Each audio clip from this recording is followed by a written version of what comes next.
planned, but yeah, I'm just gonna start ranting. Um, I saw a video, and the whole reason that I bought Bitcoin 8 years ago was because I read a book on fractional reserve banking, right? Why is fractional reserve banking bad, right? And this is gonna be a quick space. This will be real quick. Why is fractional reserve banking bad? Well, you put your money in the bank, and it's no longer in the bank. It gets loaned out. And this is a problem because if everyone goes to the bank to extract their money, it's not there, right?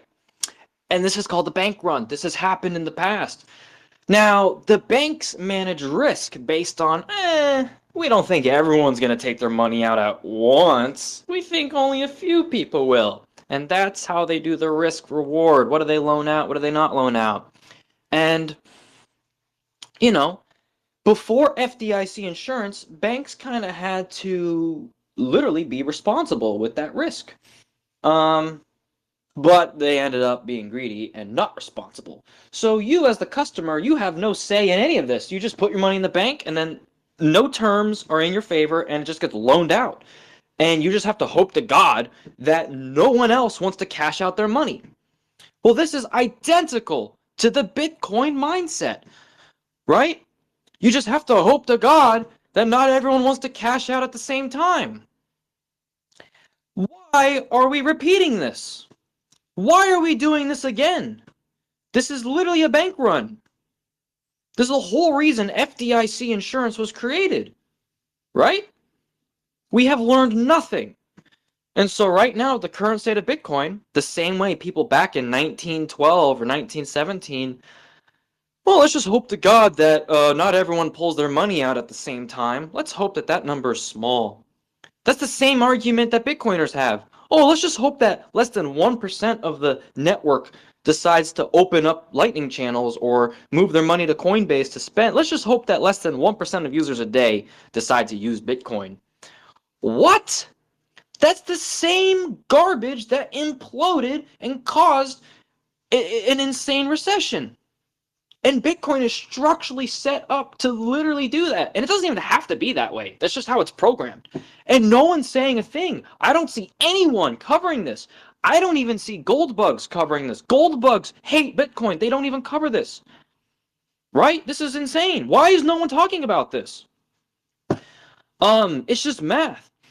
Bank runs are dangerous because if you bank on 100% of the people extracting their money at the same time, and it's not there, there's problems.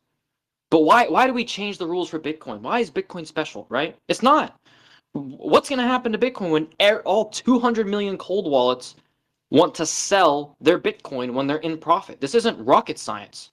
This is insane. This is a structural risk. I literally sold all my dollars and got into Bitcoin 8 years ago. I didn't give a shit about the inflation hedge proposition. That wasn't even on my radar. It was literally, my mindset was, gee, fractional reserve banking seems risky. And this is in the era of FDIC insurance. I saw fractional reserve banking as a risk with the insurance. Bitcoin doesn't even have that. So Bitcoin is a version of money that that follows the exact same formula as a bank run. This is what happens when you scale in layers. So there's going to be, and I know I sound like a broken record. I keep saying this over and over and over again, but I just think it's insane that the same way people crossed their fingers in 19 whatever, and they just hoped, oh, we hope that nobody wants to cash out their money at the same time. Bitcoiners are the same thing. That's not going to happen. Only 1% of the users are going to want to actually use Bitcoin. We're going to have global adoption, right? We're going to have global adoption. Everyone's going to be using Bitcoin. It's going to be the strategic reserve. Everyone's going to be using Bitcoin. Your mom's going to be using Bitcoin. They're going to be accepting it at coffee shops. Banks are going to be sending it back to each other. Oh, no, but not everyone. Just 1%, just 1%. No. Those are contradictory beliefs. You can't have global adoption while simultaneously banking on the fact that no one's going to use it. And this is under the assumption people want to open up Lightning channels. That's their argument. This makes no fucking sense.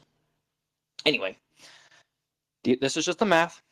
These are just the numbers. And for those of you who are new listening, these are the numbers. There's over 200 million cold wallets with a balance. Bitcoin can only do 800,000 transactions a day. You do the math on that. That's 250 days. If everyone wants to cash out their Bitcoin at the same time, or open a Lightning channel, or send the money to Coinbase, there is a risk. There is a non-zero risk of that money taking 250 days. And ask yourself this question, if all your money's in Bitcoin, this is the question I asked myself. I had all my money in Bitcoin. I asked myself this question, am I okay waiting 250 days to cash this out? What portion of my money am I okay if this happens? And I realized, none of it. I don't want that to happen to any percentage of my money. So I'm out now. It might never happen. I could be totally wrong. But structurally, it is set up to do that. Right? Banks right now are structurally set up to also have bank runs. There are still bank runs even with FDIC insurance. FDIC insurance is just a way to loosen the damage by inflating the currency. It distributes the damage amongst all of society when they print the money or they have the budget. I don't really know exactly how the budgets are allocated for handling collapses of a bank, but the idea is the FDIC insurance is because the money's fake, they can just print it and bail out whoever the bank's allowed to be irresponsible, and at least you, the person who, at least in the fiat system, if there's a bank run, Silicon Valley Bank, at least there's FDIC insurance. Why is fiat less risky than Bitcoin right now? That makes no fucking sense. What? I mean, are you kidding me? What has happened? And you know what's crazy is when I got in Bitcoin, there were way less cold wallets than there are now. So I didn't think about this. I don't know what the number was, and I was also less educated back then. But, you know, it's just crazy to me that, like, history is just literally repeating. And I don't know what's going to happen when there's 3 million teachers in the US that have shares of companies that have Bitcoin ownership. They have Bitcoin IBIT ETF. Or maybe they have all they're a sovereign citizen. They got their money in cold storage. What happens when something like this happens to Bitcoin? How do you bail out Bitcoin? I don't know what that looks like, but I can't imagine the price is going up when that happens. You know what I mean? And on top of that, imagine you had to wait 250 days to sell your Bitcoin, right? What the hell is Bitcoin's price going to be in 250 days? You don't know. And on top of that, the only people who are going to be able to sell, they're just going to be able to cut in front of you in line. They're just going to jump the line. Michael Saylor's not going to wait 250 days. Are you kidding me? Hell no. He's gonna bid against BlackRock. They're both going to be the first two to sell everything, and they're going to dump on you. They're going to dump on your fucking face. And you're going to like it, and you're going to wait 249 days. They jumped in front of you. They shit on the face of teachers, nurses, blue-collar workers, anyone who can't afford to jump the line of the banks. I'm just painting a scenario of I can totally see this happening. Maybe it's not as catastrophic as I'm painting. Maybe only half of the Bitcoin network wants to sell, right? And maybe the other half hodls to the grave, right? Like I don't know. But my goodness, man. At least with a bank run, the risk is only limited to one bank. With Bitcoin, if there's a bank run, it's limited to the entire network, which is absolutely insane. And I realized, you know what would decrease this risk? Is if there was a way to make Bitcoin, a version of Bitcoin, that could equal the throughput, the daily throughput, equal to the number of cold wallets. Imagine if Bitcoin had 200 million daily transactions it could do. This wouldn't be a problem. There would be no issue, right? But that's a shitcoin, obviously, right? Who wants that? That's stupid. But let's just repeat history, right? Anyway, my point here is Bitcoin is identical to fiat. Nothing's changed. It's just been rebranded, and yes, it's a cool inflation hedge. And it's a cool way to have money outside the system for a limited amount of time. There's an expiration date on this, and I don't know when it is, but all of this, I believe, expires when people decide they want to cash out. And if too many people want to cash out at the same time, this is just a risk. Now, again, this may never happen. This may never happen. but it's structurally set up to happen. Same with bank runs. Every bank right now in America is set up for a bank run. If every American wants their checking account, the money's not there. It's already been loaned out. It's not there. Now, people aren't scared. People aren't worried. So structurally, fiat is set up in the same problem. But people aren't scared, so it doesn't really happen. So as long as people aren't scared, right, in Bitcoin, it's not a problem. However, it's as if we've learned nothing. Is that what we really want to bank all of this on? Fear? I mean, my mindset is, look how quickly Bitcoin goes up in price when there's fear. Look what happened to COVID. Bitcoin went from a $100 billion asset to a $2 trillion asset because of fear. Fear of inflation, fear of censorship, fear. It was all fear. People spend so much money on insurance because of fear. Fear is a huge portion of the economy.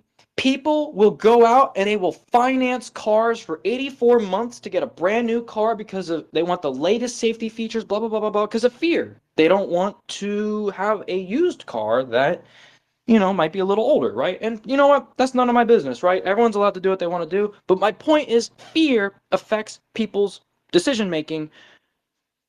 And my point is, it also works in the reverse way, right? People feared fiat, so they switched infrastructure to Bitcoin. Well, what happens when people now fear Bitcoin? They're going to want to exit. Or maybe nothing even bad has to happen to Bitcoin. Maybe Bitcoin is up 300% from now. Bitcoin is 300,000 a coin, and people just simply want to take profits. And all of a sudden, it takes 1 day, 2 days, 3 days. Now the fear kicks in. Oh, whoa. Bitcoin's up in price, and it's taken me 5 days to sell. I'm going to sell now because I don't know what it's going to be in 6 days. I don't know if I might be able to sell in next week. So I'm going to sell now. And then, mob mentality. Watch how quickly the queue goes up. I don't know. I'm just looking at bank runs. I guess what I'm trying to articulate here is this is a structural risk. I don't know what the risk really is. I don't know if it's 1%. I don't know if it's a 10% chance. I don't know what that number is. I don't know what the catalyst will be.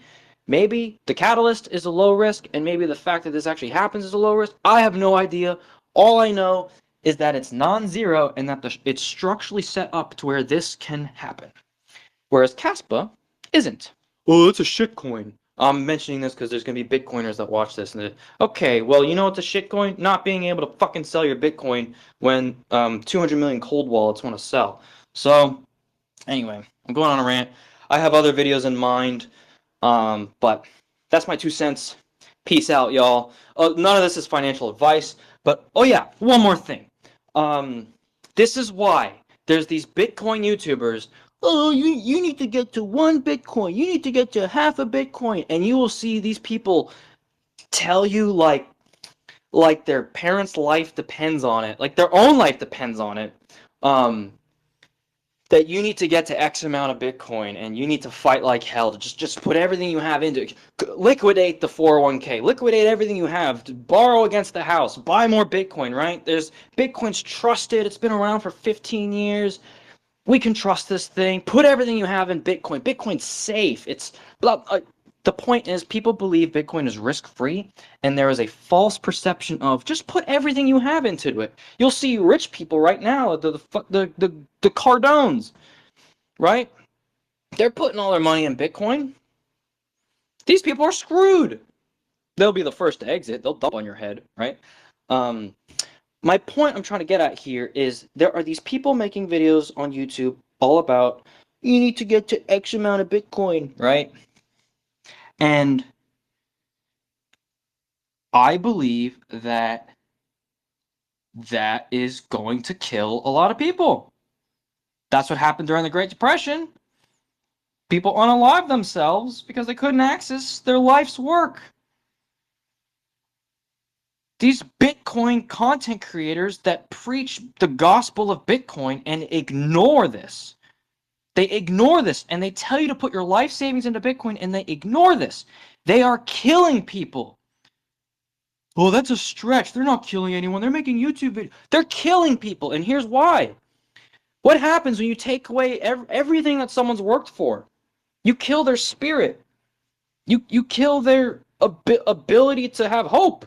You kill their future. What if that money was gonna go for like their kids' college, right? All these Bitcoiners have hope that they're gonna be somehow different than the generation that they were brought up from in this tough economy right now.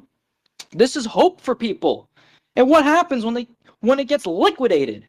What happens when they can't sell? They can't sell this shit. People are gonna lose everything. I mean, maybe I'm over exaggerating this, but just run the numbers. 200 million coal. I guess what I'm painting a picture here is if this happens, it's going to be really bad. So that's why I have no respect, zero respect for any Bitcoin maximalist YouTube channel. They can all go fuck themselves. They don't care about Bitcoin. They don't care about you. They don't have any Bitcoin. They're broke as fuck. They don't have anything. And what they're doing is they're pumping out shitty YouTube videos so they can get ad revenue, so they can pump their own bags. And they might have enough to dump on your ass, right? Excuse my profanity. But anyway, the point I'm trying to make here is I just don't see this ending up well. And there's a little too much faith in Bitcoin. There's a lot of faith, blind faith. And there's a lot of idiots promoting Bitcoin like it's this risk-free asset. And a lot of people are listening to it and they're not researching. And I don't want to blame these Bitcoin creators. I know I'm going off on them, but I think they're also victims, right? I think there's just a bunch of idiots. There's just a bunch of blind people leading blind people. That's really all this is. But my goodness, there is a non-zero chance that this happens, and it's not going to be pretty. Do I want this to happen? No. Do I hope this happens? Obviously not. But this is why I get so heated when I don't see Bitcoin accounts acknowledge anything wrong with Bitcoin. There are Bitcoiners right now talking about the risk of quantum computing. Like that's the only issue wrong with Bitcoin. Quantum computing, they'll do a little Twitter poll. Do you think quantum computing is going to be a threat to Bitcoin in 10 years? It's like that's not the biggest problem right now. There's 200 million cold wallets, and if they're in profit, they're going to want to use Bitcoin. I mean, like, I don't know, maybe I'm crazy. Maybe I'm delusional. I'm making this video in my closet, talking on my phone with one person listening right now. What's up, Bishop? You're a G. What's up, dude? Maybe I'm like schizophrenic or something. I don't fucking know.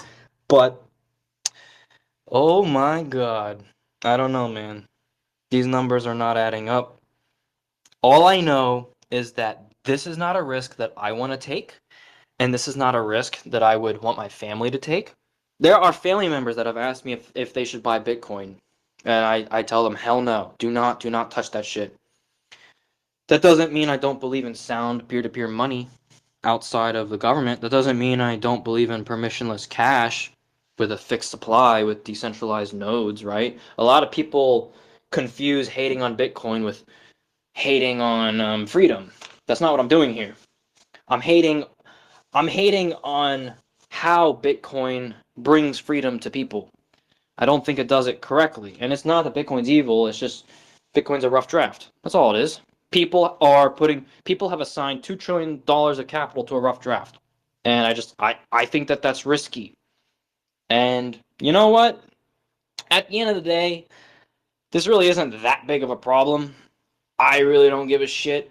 And here's why. Because it's just going to be a bunch of billionaires that, luckily, the fortunate thing about this is they're all idiots anyway.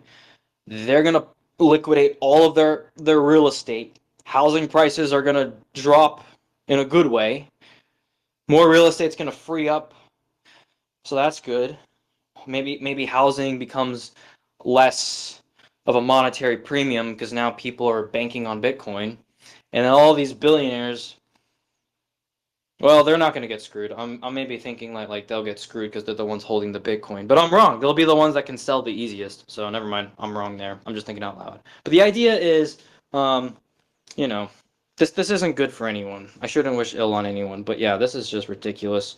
I've run my mouth for too long. I've said too much. I hope none of this happens. I hope everything's okay. I hope You know, because the reality is a bank run hasn't really happened in the fiat system. But the reason it hasn't happened is because people aren't fearful. There's no FDIC insurance makes people not scared. Well, guess what? Bitcoin doesn't have that. So there's a risk of people being fearful. That's all. That's all I'm saying here. That's all I'm saying here. So just be careful. Don't listen to everybody and not research. And maybe I'm wrong. Maybe I'm an idiot. Maybe I forgot to carry a 1 when I was doing my napkin math. Maybe I clicked add instead of subtract, you know? I have no idea. Um, but it's not what I'm doing. I found a proof of work that has a fixed supply that's able to do more than 200 million transactions in a day. I can run the whole network off of a pruned node. People who mine it can solo mine and hit blocks, and it's not a gamble. It's not called a lottery, right? Lottery mining on Bitcoin, right?